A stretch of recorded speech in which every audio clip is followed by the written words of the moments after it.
Today's episode is brought to you by Grampian Graphics, Aberdeen's vehicle branding and wrapping specialists. If you want to turn your vehicle into a moving advert for your business, their expert team can design and install high-quality wraps that get your brand noticed everywhere you go. From single vans to fleets, Grampian Graphics creates bold, eye-catching designs that help businesses stand out on the road. A professionally wrapped vehicle works for you 24 hours a day, promoting your business wherever you drive. To see their latest work or get a quote, search Grampian Graphics on social media. Grampian Graphics, style that sticks.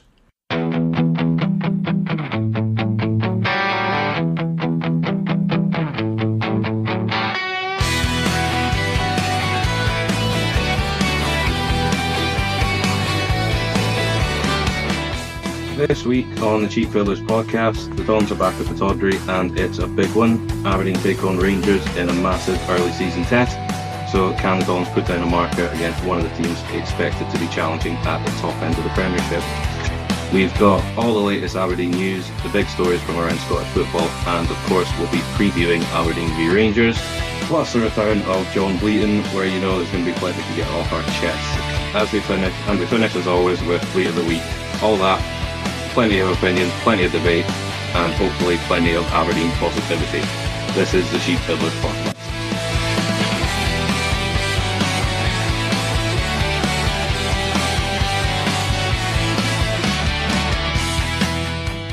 Well, hello everyone. How are we today? Yeah, feeling good. We might get a word in this week. We'll all be on holiday. Feel less stressful podcast and shouting at each other. And there'll be no high horses coming in that door either. Oh, I wouldn't be so certain.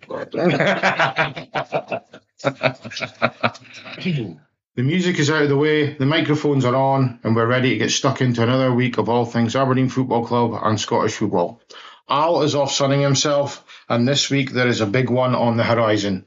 Aberdeen are at home to Rangers, and this is the sort of fixture where you really get a chance to see where this Aberdeen side is at.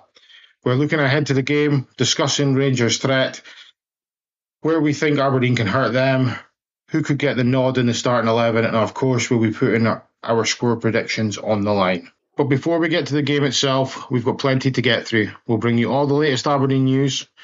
We'll also take a look at the big stories from around Scottish football. And then, as always, we've got the John Bleatin section where we'll put referees to rights. And then we'll finish the show off with one of our favourite features, Bleat of the Week. The moment where we highlight the absolute nonsense, stupidity, brilliance and downright madness from the world of Scottish football. Thanks for joining us. And as always, we're here as real fans giving real opinions on real Aberdeen. So let's get into it. So let's start off with the Aberdeen news. So everyone's favourite striker, Pete Ambrose, has left for Switzerland and he's signed for some club that I am not even going to try to pronounce. It's more like a pharmaceutical company in Switzerland. Yeah, definitely there's a little bit of Xanax in there. Maybe that'll chill him out a wee bit.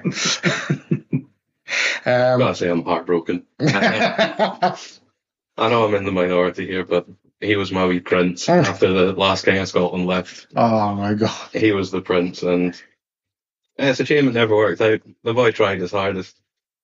He looked like a happy wee guy. I was always happy having him around, but yeah, in terms of footballing ability, I'm not quite sure why we bought him in the first place. My only memory of him is when he was taken on. When he was taken on as a sub against, I think it was Dundee United. We're like, why are you taking him on? He scores one out. I just remember the Ipswich game pre-season. Me and my mate James were just screaming every time he touched the ball, just fucking loving him. Such a happy guy. Well, it actually looks like a good deal for the club. They've got some money straight away. There's add-ons and a sell-on clause. So, how the fuck did they want that deal? So I think this is another one where we need to say some good words about the Penguin thief, to be honest. Yeah. He's certainly doing good jobs with it. He can definitely sell a player. Players that we don't want as well. Players that we don't want or don't want to be here and return in profit. Yeah. After last season, that's not even a player who played for us really last season, and we're managing to turn a profit. It's good business. Definitely. Jamie Mercer has headed over to Cove. as part of our co-op agreement. Good move for him, I think. Yeah, another one that will be getting good time in Manny's football. It's doing well for us. We'll look at the players that we've taken back in just now, or the players that are back out with the likes of Carlita. So it's a good move for them. Yeah, I mean, he's getting close to touching the first team, so a chance out to actually play in the first 11. Yeah. Could only be good for all of us. I mean, yeah, it's kind of sink or swim at this point with these players. It's good for Cove at the same time because they're getting they're getting decent quality players, young players who are just hungry for football. Exactly, a young player who ideally wants to be at a higher level. So they're going down there to try and prove themselves. They're not just there to make up numbers in the Cove squad. They want to be shining as one of the best players. Definitely.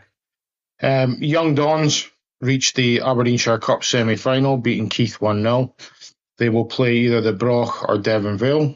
So this is the emerging talent squad. This is the Young Dons now. Yes. Different team. Yeah. Different team, different trophy. Was Nicky Devon play? I share it, young manager. I think it's effectively the under-19s, or what between the under-19s. So. And playing the Broch or Devon Vale, that's a tough test. Yeah. I reckon it'll be Broch, to be fair. They're actually decent up there, aren't they? Yeah. Does that hurt you to say that, does it? Yeah, a little bit. Nah, they're not quite near. Couple of little bit of fixture updates. So the League Cup quarter final away at Kilmarnock. It's been confirmed that it'll be a 5:45 kickoff on Saturday, the 12th of September. I can't complain about that, to be honest. It's still on the Saturday, which I'm delighted about. It was never going to be 3:00 because they can't do that. So 5:45, certainly better than being lunchtime to go down there. So for a TV slot time, I think that's the best one. Yeah, well, unfortunately, I'll be watching it on TV. I can't make the trip. Fucking part-time. Thanks, missus. And the Motherwell game that we should be talking about today, but obviously got pushed back for Motherwell playing in Europe, will be played on the 15th at 7:45 kick-off. They're just staying down the road for that then, are they? That's a tough couple of days. It's a bad week. It's not that kind of bad week. But no, going down there on the 12th, are they staying overnight or are they coming up the road that night in preparation for the Well game to have to go back down a few days later? So, yeah. How much night, you reckon?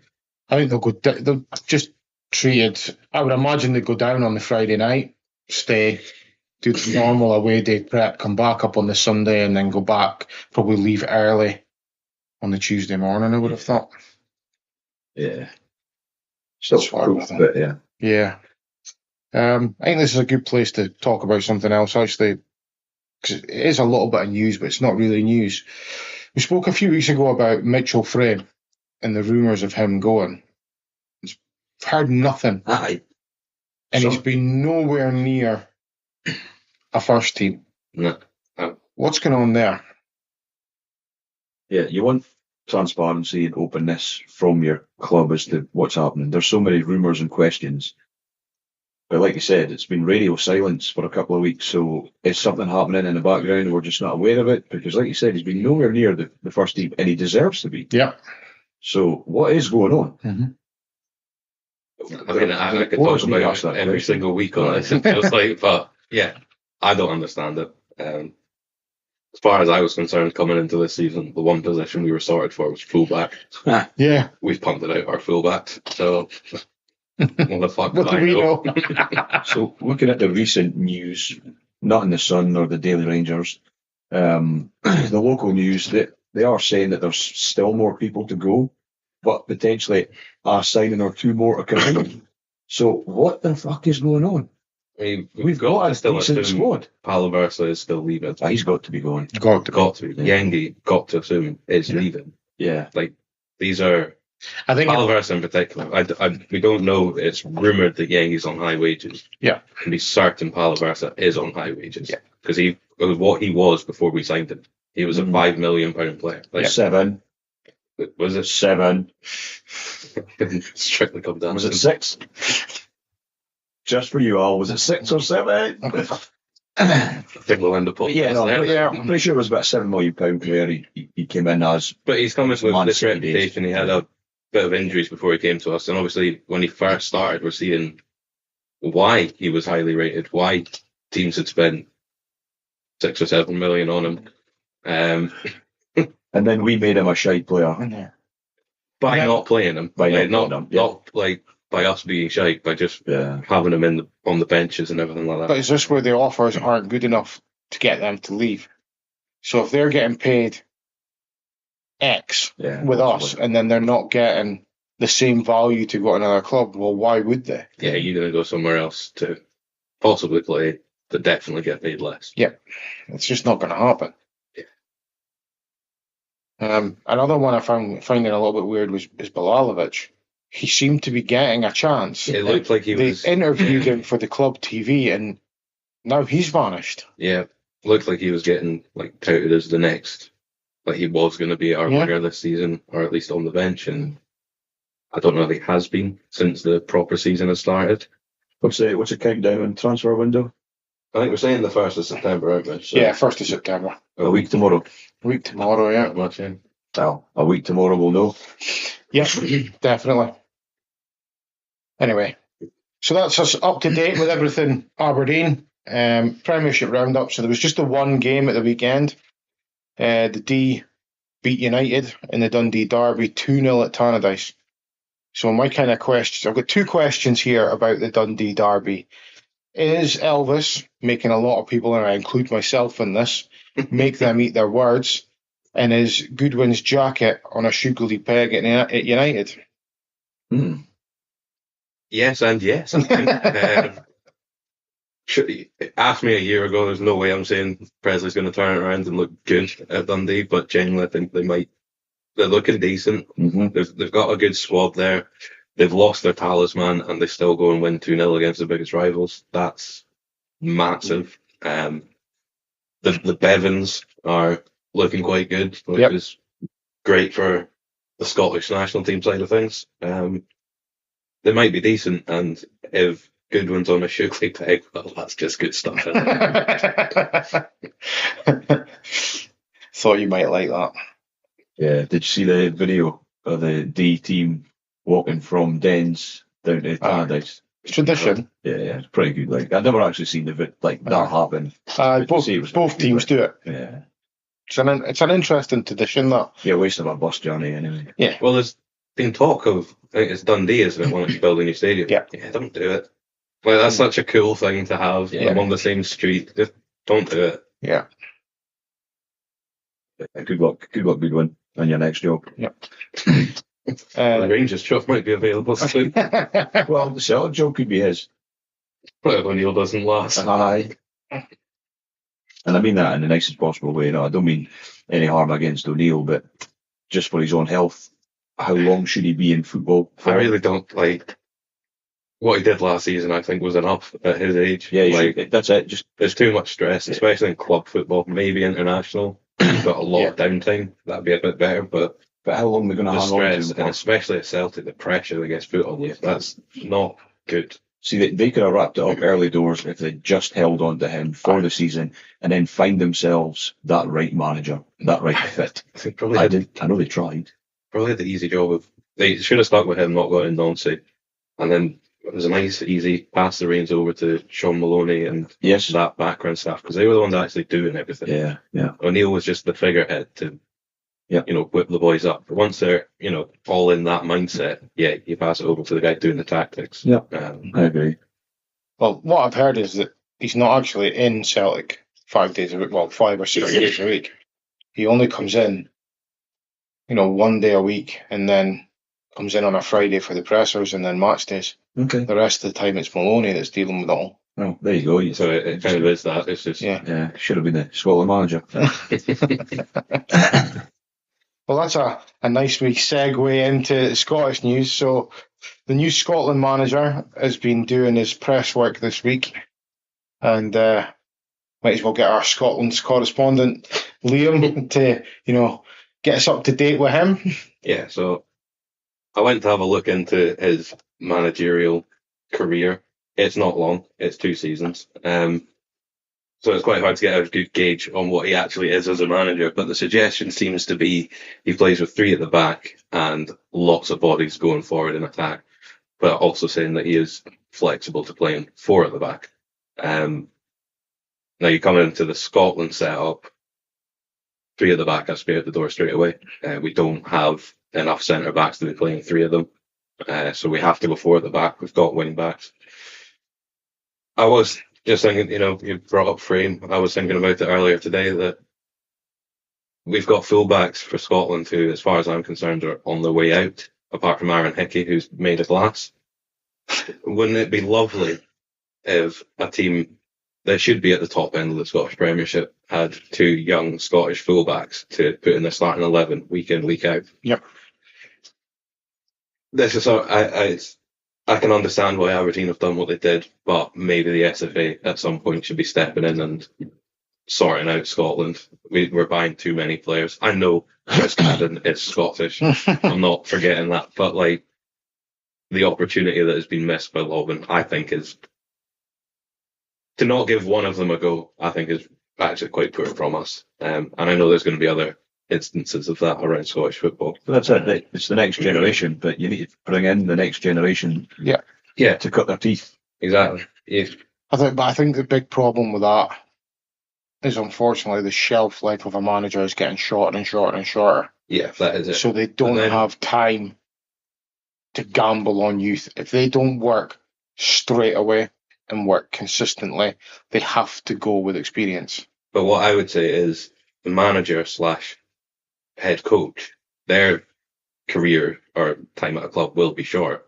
But the director of football, he's going to be there overseeing lots of managers / head coaches. So the whole identity of the football club should remain the same with the managers changing.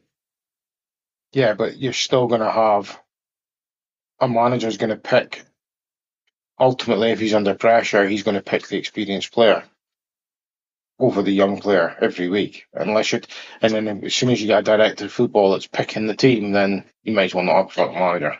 Yeah, but I just feel with fullback, I always feel that fullback is a position you can either be amazing or you can be the shittest player on the team and you will get away with it. So it's a good position to bring players into football. We had to. I thought that was a good option for us. But yeah, that was just a bit of an aside from the boy. Didn't realise he was Belgian. I thought he was Italian off of his name, but he is Belgian. First season, he won the Belgian league with USG and then went to Monaco. They finished 7th. Monaco said nothing about why they sacked him. It just seems that 7th wasn't good enough for them. So that's the end of that. But he didn't do terribly, winning more than half of his games as a manager. Off the sounds of how he plays football, it's a bit of a high risk, high reward. Well, that's not how Maxwell sees it. In his interview on Radio Scotland this weekend, he says it's not a gamble. It's got to be. Every manager's a gamble. Yeah. The biggest pro I can see for this, to me, is the fact that he's coming in and he's got no clue about Scottish football. So he's going to come in and just look at the players and pick the best ones. He's going to have no allegiances to anything in Scottish football. He's not going to be blurred by anything the way the rest of us are. Yeah. So players who haven't had a chance yet or playing abroad or something possibly will get a chance under this guy. Yeah, but then are you running the risk of it being like when Bertie Vogts was manager? That 50 million people got tapped for Scotland. Possibly, yeah. There's pros and cons to both sides. Because obviously what Clark did got us to a World Cup, but then obviously you can argue that he was too loyal and that's why we failed at the World Cup. So you want to mix things up, but also not mix things up too much. It's a hard one for a manager to do, but we've got a good core of a squad that we can keep together. There's just players that shouldn't still be getting called up that are, and there's definitely people out there. I want to see wingers that haven't had a shot. So Bevan at both Bevans actually at Dundee. Yeah. Give him a shot. Calvin Miller at Hearts, I'd like to see him get a go.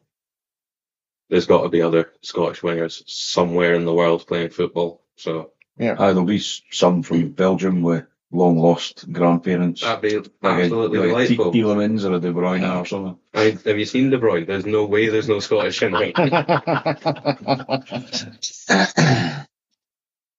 And then there's a boy, Robbie Muir, playing in Spain. I hope he does get a shot. And Kieran Bowie as well. Yeah. It was quite interesting listening to Andy Halliday. He basically stripped, I think it was 10 players out of the squad that he wouldn't be calling up to the next squad that went to the World Cup. Yeah. Which that's quite ruthless. That's why. I hope he would come in and not look at who went to the World Cup. That's why I want going completely blind. Just who are the best Scottish players. Interesting. Yeah. Interesting times ahead for the national team. Well, that's the news out of the way. So let's jump in to the John Bleatin section. Penalty to Rangers! So, with there only being one game in the Scottish Premiership, the John Bleatin section kind of comes from there. Did you guys see the VAR intervention for mistaken identity at the end of the first half? So I didn't see it. Well, I didn't watch what the it's game. for. I didn't watch the game, but I did see on socials later on the farcity of the whole thing, which is just wrong. The only mistaken identity is that boy's a ref. Yeah. We gave him so much credit a couple of weeks ago. That's obviously went to his head. So, go on, let me understand what happened then. So, Dundee players dribbling with the ball. Dundee United player slides in. His slide actually is short to get to the ball. He doesn't get the ball. He doesn't get the man either. But he's kind of there a little bit early and he's slow. The Dundee player stands on him, which puts him off balance. He then stands on the ball and he falls over. Dickinson gives a free kick to Dundee and he books the United player. Okay. Soft as shit booking. VAR then gets involved because he's identified the wrong person who's made the foul, apparently. So the Dundee United player is no longer booked and the Dundee player is booked. For me, this is mistaken identity. That's mistaken identity, apparently. Okay. For me, it should have stayed a free kick to Dundee, but it's not a yellow card for anyone. It shouldn't be a yellow card, but just because of that, there's no reason for VAR to be getting involved to change anything there. Like, it wasn't a bad enough decision that's like, that needs sorted out. Because at the end of the day, that should be a free kick to Dundee. I can't understand how it's a free kick the other way. And I really can't understand how you're booking someone for doing that. No. Using the excuse of mistaken identity, I just think in this case is wild. Because there'd been no mistake of who was involved. He got the right guy. Yeah. He was just wrong with his decision. Yeah. The VAR, mistaken identity, if it's the wrong person that you've booked in the same team. Not because, that wasn't really a free kick, but the next phase of play, which is a second layer, that's who I should book. I should book him instead. Yeah. Or it's for a second yellow. It's not for what happened there. That's utter BS at its finest. No, that was just... Oh, wait. Who was in the VAR room again? Go on in. Mr. Bleatin himself. Oh, was it Brother John? Brother John. Oh, Yeah. Okay. Carter. I mean, you were speaking about it earlier, Liam, the mistaken identity in a previous game. It was like 10 years ago. Yeah. When Kieran Gibbs saved the shot and Alex Oxlade-Chamberlain got sent off. That is mistaken identity. Yeah. They got the wrong player and sent him off. Yeah. That's where VAR should be able to come in and go, "Had on, Min, you fucked up." Yes. Yeah. But I just thought, that should just take a free kick. The amount of time that must have been wasted for all of that to go on with the fourth official, VAR official on the microphone having to explain to the referee why he thinks he needs to go over and change it. It's another occasion of a new rules come in place, and Scottish referees need to find a way to enforce it. Yeah, it's Like- a Scottish way of fucking things. Like that, we say this when we talk about VAR as well. Is they're re-refereeing the game. That is essentially what has happened there. Dickinson's made an honest opinion of what he's seen. He obviously feels the Dundee United player's gone in recklessly. I think he's been treated quite harshly. But in his opinion, that's what's happened. It didn't need to be any involvement from VAR. No, I think it's enough to go off. Like the ref says, I've seen the Dundee United player slide in. That has knocked the Dundee boy off balance. I'm giving a free kick and yellow card. There's nothing in that where anyone can say, no, you're wrong. Mm. You might disagree and say it's not a yellow card, but you cannot say that he's wrong Yeah. with that judgment, or at least wrong enough that it needs to be overturned there and then. So Yeah, it's just mental. Yeah, It's here's a comment, justifying having VAR. So if you go down to Championship in any, whether it's English, Scottish, that tackle happens, Dundee United player is booked, free kick to Dundee. Yeah, and End of. story. Yeah. But like you said, it's just Scottish referees trying to make a name for themselves. Mhm. They've got a new toy, they've got a new rule. Let's see how we can manipulate it to make it work for us and have something to talk about. It's almost like, we've brought in this new rule, so we need to see it in action. Also, so we can hear how people respond to it.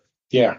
Like, what do people make of the mistaken identity rule? Sure. Well, now their view is it's a shit rule. Actually, the rule's not that terrible.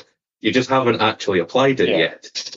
There was no mistaken identity. You're not getting away with that one. That's just wrong. It's quite funny what you say there. Do you think Beatin and his pals kind of meet up before the game and say, right, how can we fucking fuck this up and like make a right arse of this and then have fun talking about this? I think there very much could be a chance that they go like, right, we need to keep an eye out for, like the VAR team at least amongst themselves, keep an eye out for maybe he's got the wrong guy in that one, so we can jump in. Yeah. We can see this in action. They'll be stricter on bits like that, or the 5 seconds or something. I don't know exactly, but yeah, probably they do have a wee chat and go, let's keep an eye out on this one. And yeah, they decide they've seen it when they haven't yet. Yeah. So going off of Scotland, the Scottish football just for a sec, but remember a couple of weeks ago we spoke about that guy in England scoring the goal with his hand. Supposedly he's going to get reprimanded. He's been reprimanded. Oh, no way. What did he get? He got banned for 2 games for deceiving the officials. Now, I think that's absolutely fucking ridiculous. Like, yes, the goal should not stand, but like, even if VAR's involved and they see that, he's not getting booked. He's not getting sent off for that because it was like it's fired at him. It's handball. End of. Nothing more than that. Why is he getting banned because the referee fucked up? That's mental. Meanwhile, all officials who are in charge of that match will be involved at the weekend in games. Yep. He's not allowed to play. Yep. Nothing to do with Scotland, but that is fucking insane to me. Yeah. And that could happen in Scotland, even with Oh, it that. absolutely would. Like, wait for it to happen this season. Yeah. Like another Motherwell moment.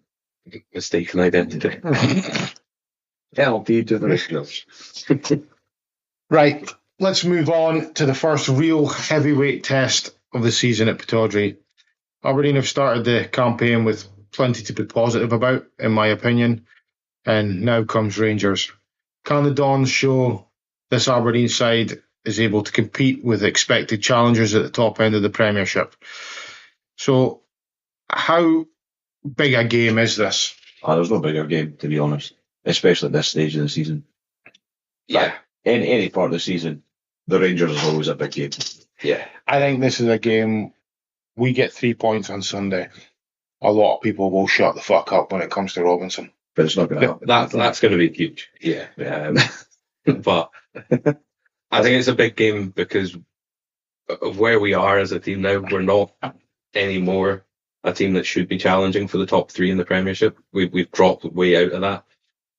But Rangers are always going to be the one team that we want to beat. So to at least give the fans the belief that, look, we might be down a wee bit right now. Just one win's not going to solve everything. But to just give us that, look, these guys can produce the big results. Yeah. I think that'd be huge for them. So I think the season, if we get a draw, massive result. Obviously, if we get the win, even bigger. But I know at the start of the season, we'd done our predictions on who's going to win. I would have said the Rangers would have won before, I can't remember who Celtic signed. So they got that Scottish band in, plus that I can't remember what the name is, but they made a couple of good signings after that. So Your Honour is Scottish. They are now. I was just waiting for you to pick up on it. But I do think that the Rangers will be too big for us. Having seen them play in Europe this season and getting their 2 wins that they've had so far, I think they're coming on to something, and they're going to be too tough a test for us on Sunday. We're going to collapse. Our arses will collapse, and it's going to be humbling. I think the three of us, bar quantity, all said Rangers for a reason to win the league. Yeah. Like, they have signed pretty sensibly. I didn't even know that they'd signed that boy Penrice at left back. Yeah. That's a really good fucking signing. Yeah. McInnes will get it right for them. It genuinely might already be too late for the league for them, but it's up to Celtic. Maybe. And then look what happened last season. I mean, it went to the bloody wire, Yeah, albeit the game's still going. but just because they are definitely better than us all over the park doesn't mean we can't win. No, I agree with that. Basically, the fans of Pittodrie will help us a lot as well. No. If the fans get behind the team Yeah. in the way that they can do, and not, we need to have a good start effectively, and then the fans will get going. This game won't define our season. Put it No. that way. If we get beat, we get beat. There's still, It won't, 30 other it games. definitely It's won't the manner define of defeat will matter. Yeah. Yes, yeah. So I'm trying to look at the positive side of things, which I expect my team to go out there and have a go at Rangers. And I think what I'm getting at is a win against Rangers for an Aberdeen team is massive for a manager. It will shut a lot of people up. Yeah. And that's where the extra motivation comes in.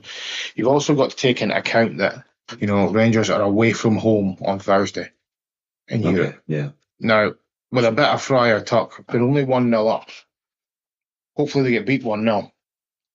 So that goes to extra time and then penalties. Then they got to fly back. Okay. Yeah. Make that as difficult as it can be for them. The Rangers they've only won 2 games. Yes, they pumped St Mirren, which a lot of people thought St Mirren might go there and do something. Well, they beat them 5-1. I don't think they were that good in the first leg in Europe. I think they are there for the taking. I think if we play as a unit, if we play with an intensity that we know we can, the team's shown they've got character. We've got to go at them early, and we've got to make sure we're in the game for as long as possible. We can't let them have the time on the ball. Got to make it difficult for them. Yeah. And hopefully it's a game we can give Bolosania an 8 or a 9 instead of my Well, 5. I was thinking that, to me, might be the biggest part for us is how Olasanya does. Because whoever he's up against, I would imagine he'll be on the right, so he'll be up against probably Penrice at left back. Yeah. If he can get the better of him, as in just being an arsehole, winning battles, getting to balls that he shouldn't be getting to, just making him panic at left back, Or he needs to go at Fernandez. that's going to get the crowd going. And if the crowd can get going, the players will get going. And that's when we're at our best. Yeah. If he starts poorly and the fans do the opposite, then we could be in for a horrible afternoon. Mhm. So that, to me, could be the biggest part of our game, how Olasanya does. Because I fully expect he will be playing. Oh, yeah. Yeah.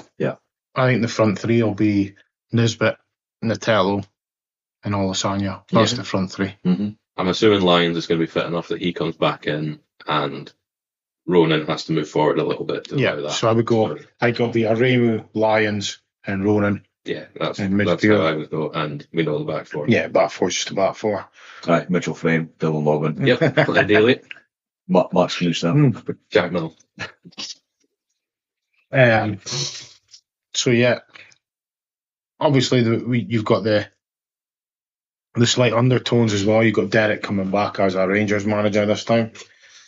Aye. It's not going to be I'm not going to even get into that. It's not going to be a warm welcome for him, I don't think. But a Davy Robb comment earlier on is spot on. Yeah, was it Davy? I'm sure it was Davy Robb. How Derek McInnes, his supposed touchline ban, just keeps getting delayed. It is. Yeah, it's quite impressive.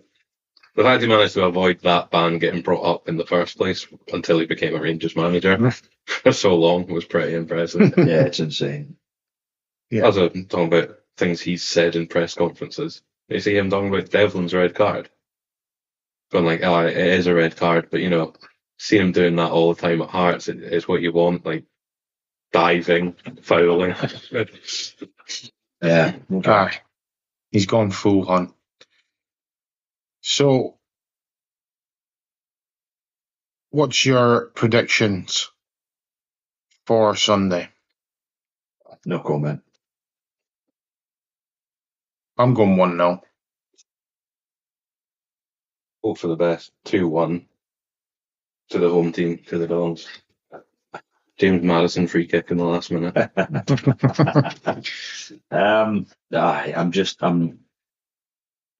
We're not going to win, but we're not going to lose. So it only leaves one thing. But it's just what the score will be. I am going to go 2-2. Desmond. Yeah, I'm going back to Desmond again. I mean, I would like to see us score a couple of goals against them, but I do think we are going to leak a couple goals as well. And it'll be because of the ball over the top, and Happy will be, again, watching it go by. I'm doing a Jack Mill. I know I'm sounding a wee bit negative here, but we're so hot and cold. There's no consistency at the moment. Hopeful for a win, but it's going to be a draw. That's kind of what it always is going into these games. But it's you hope for the win, and if we are going to win, it's going to be because we fought really hard. Yeah. All the Sanya's been on fire. But this is what Dan Happy's been a rock at the back. Mail has just bitched Shanklin for a whole game. Like, that's what needs to happen. Everyone needs to be perfect. What is with his late appearances just now? He's not been starting for the Rangers, has he? Who? Shanklin. He's been coming on later on in the second half. No, he hasn't started since United. Interesting. But I think this game is right in Robinson's wheelhouse for motivation. I think he'll have the players right up for it. Yeah. Yes. I think they've got to be up for this. Yeah. And if they are, you never know. That's the beauty of football. We might just do it. Yeah, imagine. Fucking cross comes in, Shanklin goes to head it, and Mueller just absolutely Muellers him. Puts him in a Batman mask as well. Okay, right. Well, that's the predictions done. That's the preview done. Let's move on to Bleat of the Week.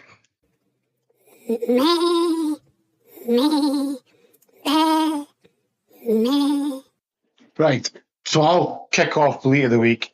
And mine is basically the fact that we've got 5 teams playing in Europe, right?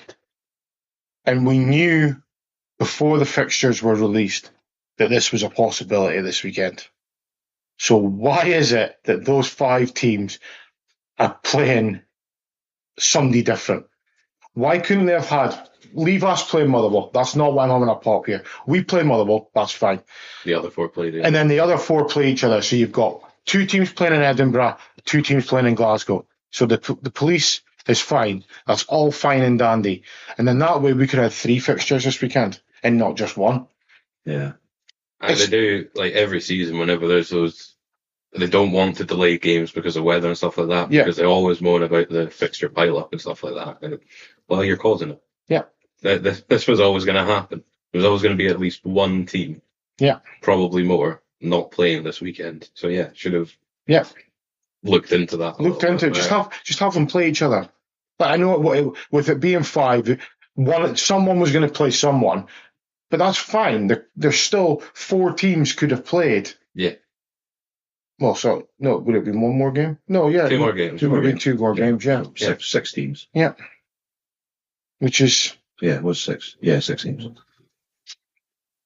So, yeah, it'd be a better weekend than fucking one game of football. Exactly. I mean, to be fair, turned out to be an exciting game. Yeah. That had a lot of talking. The fact it was a Dundee derby. But then also, that's another point. It was Dundee derby, so was that not derby weekend? So you have Glasgow teams and the Edinburgh teams. Yeah, they could have that set up for that weekend. Oh, but then they would have had to move them to midweek. Oh, they don't want to do that. They won't want to do that. Very true. So that's possibly why they didn't do it. They wouldn't have wanted. Yeah, they just cannot trust the Old Firm. No. Or the former Old Firm. The artist one's known as the Old Firm. But yeah, that's what's stuck in my craw this week. Yeah, agreed. I mean, mine, read it today in the evening. It's a bit of protection for Olasanya. I know we say he's chaotic, I know we say he's troublesome, but and this was Robinson's words, he's been treated like a punch bag. So how many times has he been physically manhandled, battered, bruised, getting kicked pillar post, yet he doesn't get a free kick for what clearly is a free kick. Yet if he even just, I mean, massive muscles the boy's got, like, but if he even just nudges somebody, they go over, it's a free kick to them.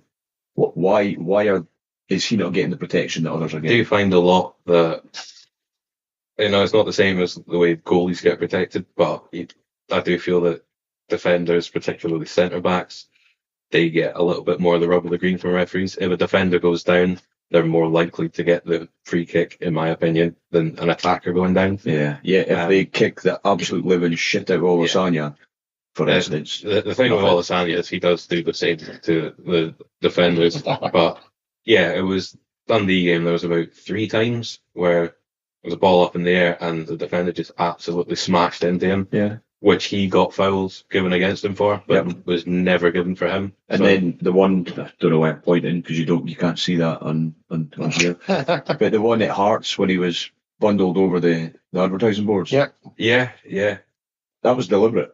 Oh yeah, that was nasty. Yeah. Nothing was done or said. So it's more for a bit of protection over Olasanya. He's our new Prince of Scotland. It's not just Olasanya. No, I get that, but there's a lot of players. Yeah, but like you go going back a while, but when Ryan Fraser played for us that half a season, every time he got a ball, he just got kicked. Talent gets battered out of Scottish football. So that's something that kind of needs to be sorted out. But that's a whole Scottish football issue. But that's it for me. Just okay. I only used Olasanya as an example, but that's the one that we're seeing this season. Yeah. I mean, there's absolutely no doubt Bevan at Dundee is going to be getting the same treatment. Oh hell yeah! Which not saying that we did that at all the other week at him. Yeah, you can't moan about it and then do it, I suppose. But I think that's part of the reason why the Scottish national team has no wingers or attacking talent to choose from, is they've all been battered out of the game. I'll just quickly jump in with one last bleat that I'll piggyback off of Charlie in the group chat.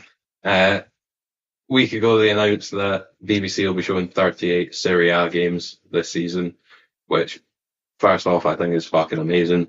More football to be viewed by everyone, I think is great. Plus, we're seeing all the Scottish boys out there. But in that same week, there are, or at least on Thursday, there was 3 Scottish teams playing in Europe, and without access to a dodgy stick, you had no chance of watching those games of football, which is just mental. Like, those games should also be viewed. If anything, those games should get a priority over the Italian teams being viewed. BBC. So, I was able to watch a Rangers game on my subscription of Rangers TV. There's a shock you pay for that, you cunt. You'll have been devastated to learn the Loudon Taverns getting destroyed. No. It's coming back. It's coming back. It's going to be called the Loudon Tavern. I heard it's coming back as an Irish pub.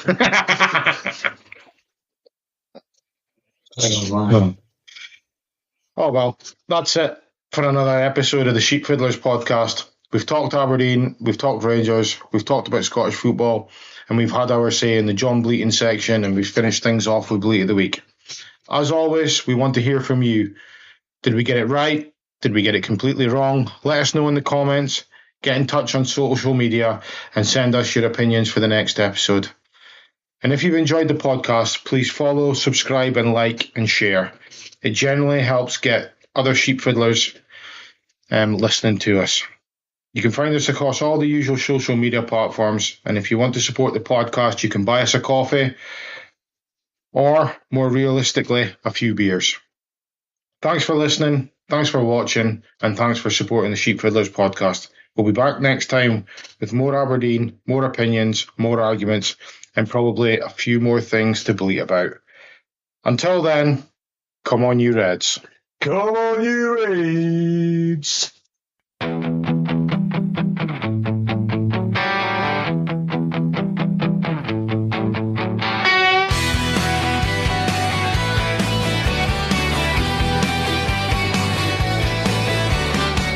Before you go, make sure you're following the Sheepfiddlers podcast wherever you get your podcasts. And if you enjoyed the show, please leave us a review. It really helps more Dons fans find us. You can also keep up with us on social media. Follow the Sheepfiddlers podcast on X, Facebook, Instagram and TikTok for all the latest updates, episode announcements and Aberdeen chat. And if you'd like to support the podcast, you can buy us a coffee at buymeacoffee.com/sheepfiddlers. Every contribution helps us keep the podcast going. Thanks for listening, and we'll see you next time. Come on you Reds.